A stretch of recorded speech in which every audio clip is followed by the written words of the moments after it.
So we're just looking at the inequalities. So if we've graphed these, again, you can double click on here to change what type it is. Really, you should select what type it is up here as you're putting in each equation in there. So we've got y is less than 3x plus 2. So this is 3x plus 2. And that's the required region. And you can see as we keep on plotting each of these, it keeps on filling it in. So I'm just going to move this graph slightly up there. So this inequality is shading out all this area underneath. Then this red inequality is shading out all this area underneath, okay? And this blue one is saying that x is greater than -4, so that's shading all the way across. And this one's saying y is greater than -13. The area where they all overlap is here, and that's why we do it as a union. Because if you change your graph format, and if you have it as, sorry, as an intersection, if you have it as union, what happens is they all graph where they're meant to be, and then you got to go, oh, where do they all overlap? Okay, now it is here, but it gets really hard to see where all these graphs together are restricting it. So that's why you've got to change your graph format to intersection, because then it's just going to do the intersection of where they all intersect. So they all intersect in that area. So all of that is my required region there. That's pretty much how we graph these on the CAS, guys. Again, if you're going to do this manually, I would shade in the area that's not required, because then it will leave the area that's required blank. So I'm going to quickly do that and just show you guys what that looks like for you. So I'm just going to get a quick Desmos. So to find these points of intersection, I can go analyze GSolve intersection. Now you'll see these come flashing. Now I want to find this point of intersection. So I'm going to hit execute on that. And now it flashes this one. I'm going to hit execute again. I know that that point is 0, 2. Okay. So I've got the point, is it 0, 2? Is that what I said? Yeah, 0, 2. Okay. So we've got, that's a, come on, don't do this to me.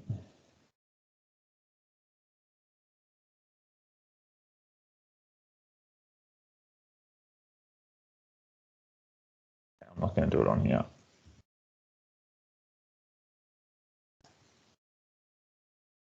So if we've got an axis, let me just get my axis up. Okay, right, and we're going to do our first graph. So our first graph is there. So you can find intersections on here, and then if I go GSolve intersection again, now you notice I can press down and it chooses what I want to find the intersections of, and I can press down again. Now you'll know that it only gives me the two to choose between and the y. It doesn't let you do an intersection on the CAS for x equals 4. But see that this one is, it says also what the equation is there. So I'm going to hit execute for that one. So that's y equals -13, which is this one. And I want to find the intersection with that. And well, I don't really want to know that intersection, because if I do that, it's going to tell me that point. So that's out of the inequality. I want to find the points of intersection for each of these. So I'm just going to hit down. And now you can see that this one's flashing. So I've got that one and I want to find that one, which will give me that point. Hit execute. And that's going to tell me the point is 5, -13. It also says there as well. So we've got 5, -13. So on these graphs, we can see that we have like this, and a straight line across here. And then you've also got a line. Sorry about the bad drawing. It's a bit hard to visualize across here. Whoops, and they should be dashed. I stuffed those up. How's this one going?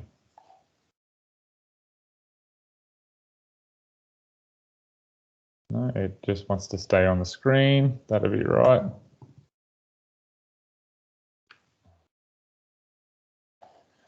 Having a good time here. All right. I'm going to try this once more. If I don't, I'm just going to go to Desmos. I think you guys kind of get the idea anyway with what I'm trying to achieve here. Just trying to do this quickly. It's not going that well. All right, so we basically have then a solid line going from here to here. We also have another solid line with the other equation, which is sort of like the A amount. Yep. And then we have two other lines. So then we also have a dashed line at y equals 11, and then we've also got -3. Okay, that's pretty much what I wanted there.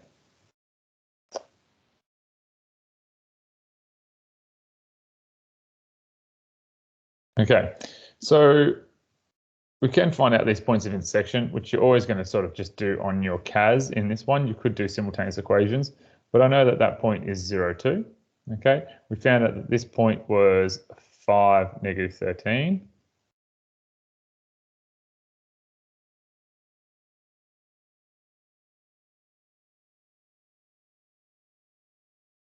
And then we also know that this point over here is what we want to find. Now this one's a bit hard to find because this is x is greater than -4. This line here is y is greater than negative, I think we said 11, 13. And this equation here is y equals 3x plus 2, I think it was. 3x plus 2. It's not equals, it's y is less than negative. That should be y is less than or equal to, and this one should also be y is less than, other way, less than or equal to -3x plus 2. Okay, so we've got all equations.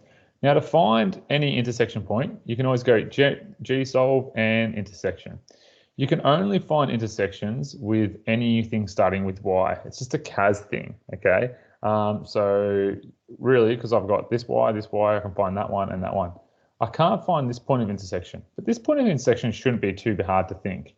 If you think about it, we've got y equals -13 and x equals -4. So the coordinate at this point has to be, well, -4 and -13, because that's where these are horizontal, these are straight lines. That's where they're going to be. One's a vertical and horizontal. This point here, the CAS won't let you find out, but we know that this is -4 is the coordinate there because that's the -4 line. And we have this graph. So what we do, because if you actually try and go analyze an intersection, so if we go here and we go analyze G-solve, and I've done intersection already, I'm going to do that, intersection, I can't actually scroll. So it goes y1, y2, and then it'll go to y4. The CAS is limited in its ability of doing that. So what we've actually got to do is we can go analyze G-solve, and we're going to do a y-calc, and we're going to do it on this line. So because we want to know this line when x equals -4. So we hit execute on that, and it's when x equals -4. What does y equal? -410. And then you can get that coordinate there. Now, you will need to know this a bit later on. So how does the graphing work? If you had to do this manually, again, I can use the test point on here, is substitute in 0, 0 for this equation. So if I substitute in 0, 0 for this equation, it would be 0 is less than or equal to 2. Well, that is 0, sorry, is less than or equal to -2. Well, that's true. So that means this is the true region. But as I said, I'm going to shade out the region that is false on here, because then it will leave me with a blank area that is true. Okay, so I've obviously labeled my question. So if you had to do it manually, so really doing it on the CAS, that's how you find all your points of intersections. If you had to do it manually, which you don't typically, but I'm just going to show you how this works. Here I'm going to put my test point in. If you put the test point in on that, it's going to be 0 is less than or equal to 0, to 2. That is true. So I'm testing out this point there. So I would then shade on the other side of this graph. So I'd shade out everything on this side. You know, everything like all the way along this will be all shaded out. And then I've got x equals is greater than -4. So if I put 0, 0 in there, the 0 is that greater than -4? Well, that's true. So this point here is true. So I'm going to shade out everything on this side. And this section would be shaded out too. And this little section would be shaded out too. Okay, then I've got y is greater than -13. So if I put 0 in there, well, 0 is greater than -13, so that's true. So I'm going to shade out my false region. And hopefully what you can see here is if you have to ever do these manually, you shade out the false region, because then my required region, then I do a key, and then I write required region.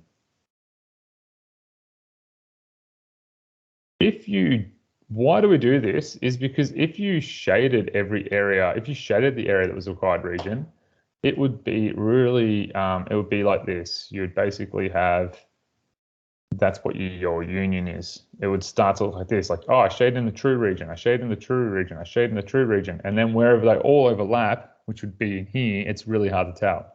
So by shading out the false region, and your calculator doesn't do that, that helps reveal where the required region is. Okay, this just takes away the shaded areas. So if it's done manually, again, one thing I would say to you guys is shade false area if you want, or the non-required region.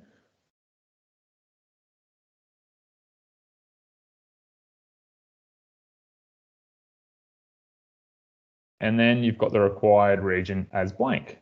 And you can see that this is my required region. And then you just need to find the points of intersection for each of those. And that's pretty much it with that.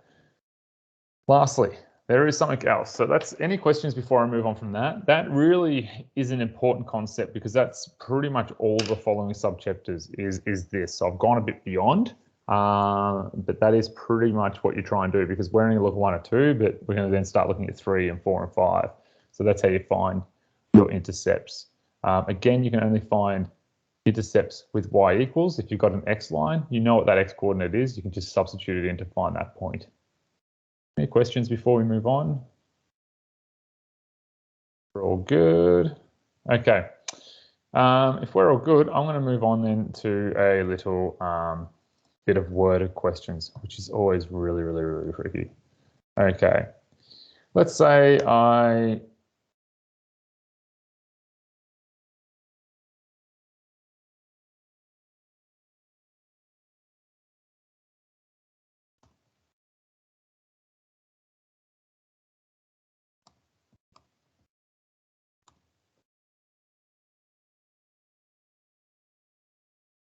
sell at least there we go. I sell at least 3 times as many apples as bananas. Okay. So if I need to set up an inequality for this, we're going to set up an inequality for this. All right.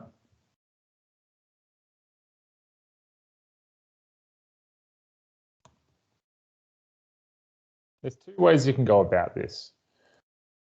There's the easiest way, and then you can check it. And then there's also, so some people get a bit stuck. The easiest way is I sell at least 3 times as many apples as bananas.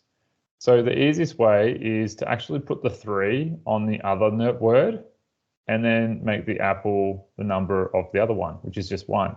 So really, it's going to be 3b and a.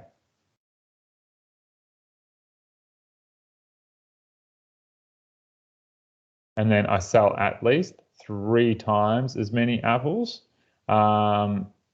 would be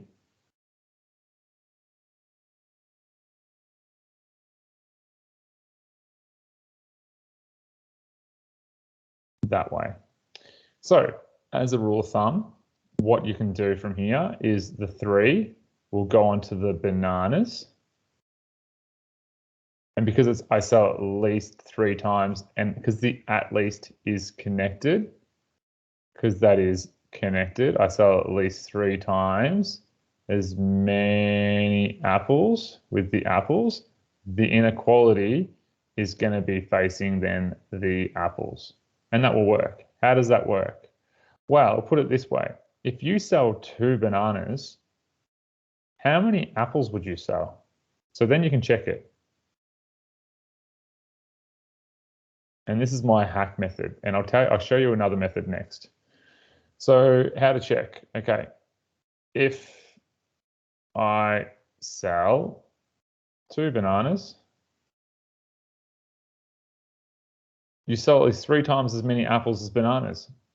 I need to sell at least 6 apples, right? So that's really bad handwriting. I'm writing way on the angle. Okay, if I sell 2 bananas, I need to sell at least 6 apples. I really don't like that. You guys get what I'm saying. I'll type that in. And that's basically how we can find it there. And does that make sense? Well, yeah, it kind of does. So that's really what we're doing.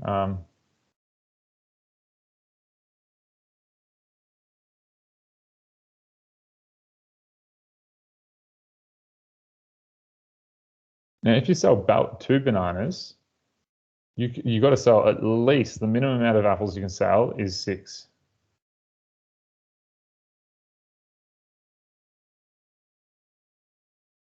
So let's check, right? Let's put 2 into bananas. Therefore, we're going to sub in 2 for B.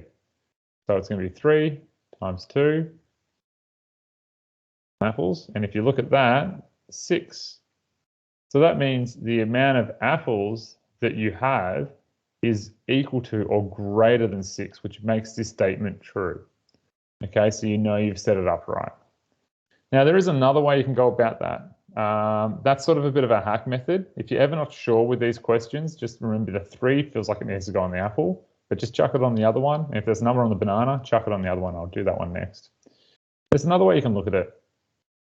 We said that you need to, you sell, if we remember what the question is, I sell at least 3 times as many apples as bananas. That's what we're saying. The other alternative way to go about it, sell at least 3 times as many apples as bananas. Well, let's go with apples and bananas. So if you sell at least 3 times as many apples as bananas, so if I sold 2 bananas, how many apples do I need to have? I would need to have 6. And it will go through, and it will go through the origin here. So then you can actually make an inequality. Okay, so we're going through there and it goes through the point 6, 2. Similarly, well, if I sold 4 bananas, I would need to sell at least, if I sold 4 bananas, I'll do at least 3 times as many apples as bananas. That means it would be 4, 8, 12. That would be, the point there would be 4, 12. Now, this is an inequality. I can sell more bananas. I need to sell at least 3 times as many apples as bananas. So that means I can sell more apples than that, if you think about it. So could I sell, for example, 10 apples if I sold 2 bananas? I sold 3 times as many apples as bananas. I sell at least 3 times. So if I sold 2 bananas, well, I need to at least sell 6. Well, if I sell 10, that's fine. But if I sold 2 bananas, can I sell at least 4 apples? Let's see. I sell at least 3 times as many apples as bananas. Well, if you sell 2 bananas, 3 times as many apples would be 6. So if you only sold 4, that's not true. But if you sold 6, that's true. But if you sold, you can sell more than 6, that would be true as well if you sold only 2 bananas. So I've formed my inequality there. Now I can actually create my equation from this. So I can do rise over run, or I can just put it in statistics. So you can see that your rise there is, so we've got y, which is a, is equal to, we've got rise, which is 6 on to b, and that's actually going to be a equals 3b. This is an inequality where we're saying a is greater than or equal to, because it goes upwards. And that's how you can also get to inequality, which is the same thing that we said before. 3b, a is eating the 3b, which is fine. It's exactly the same way you can say that. So that's the other way you can do it. So I'm just going to mix it up and move something away from that. Let's just say and really what you want to look at is really, I have at least 4 times,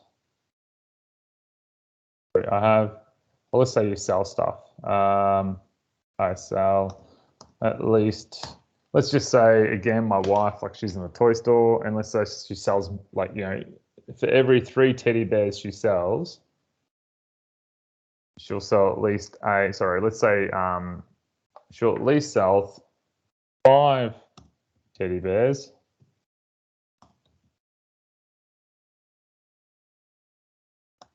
for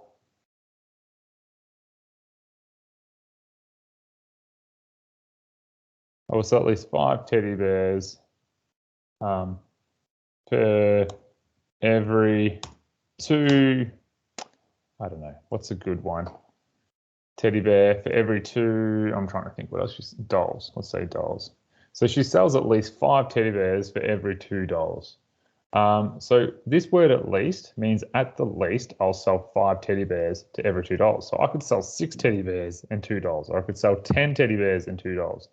But I don't sell 3 teddy bears and 2 dolls, because at the least I'll sell 5 for every 2. So the ratio needs to be higher for the teddy bears for every 2, because it says at least. And it will always be that word at least in there, you'll find. So if I think about that, the hack version is to put the 5 on the D and the 2 on the T.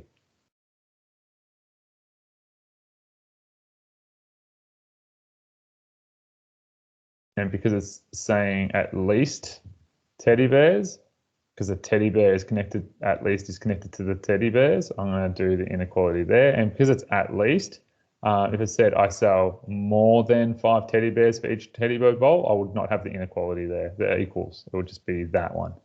So that's what it is there. Alternatively, we can set up a equation, teddy bears, dolls, and you know you're going to sell at least 5 teddy bears for at least every 2 dolls. So you can sell more teddy bears than those 2 dolls, right? Like if you sell 2 teddy bears, 2 dolls, I can sell more than that. Like I can sell 6 or 10 or whatever. So I know that this is my required region. Again, I can just do the rise on run here. So my rise is going to be T equals 5 on 2, rise on run, D. Again, because we know T is going to be greater than that, I can write it as T is greater than or equal to 5 on 2 D, which is the same thing here. If I divide by 2 on both sides, it's the same thing. So either one will get you there, guys. So basically, you just really got to, you know, figure that out. So it's this kind of hack method that some people just like. I personally like to do both of them together because it helps me. This is probably one of the harder topics to figure out how to write inequality from a worded equation. And they do come up in the exams. Expect them on the SNAP, they're quite hard. So if it said I sell, I'm going to go through the same question, but I'm just going to change the wording.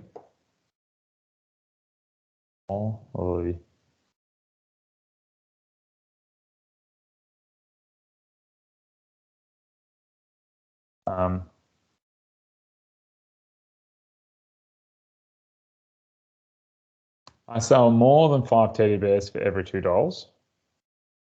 All we're changing there is I've got the 2 goes on the teddy bear, the 5 goes on the doll, and it's more than. This word more than, because it's connected to the teddy bears, that is more than. And how I'm going to graph this, you can still do the other version.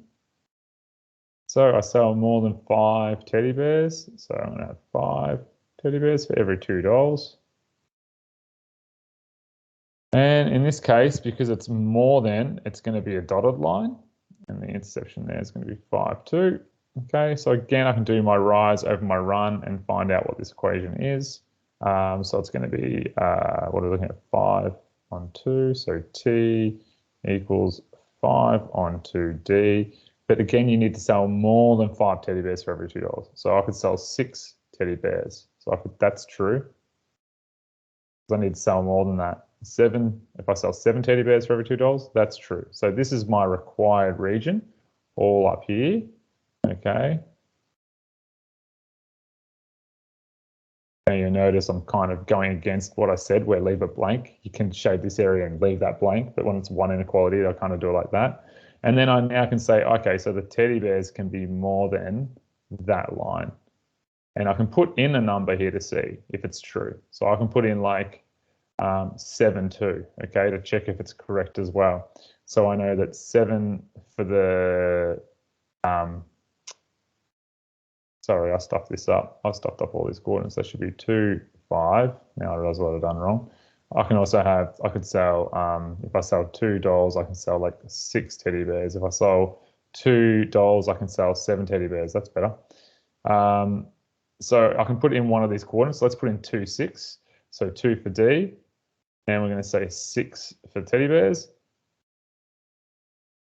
If you times this, that's going to give you 6 is greater than 5, and I know I'm correct, and that's true. So this is a self-check that you can use. So subbing a point, you know, is correct. And that's it.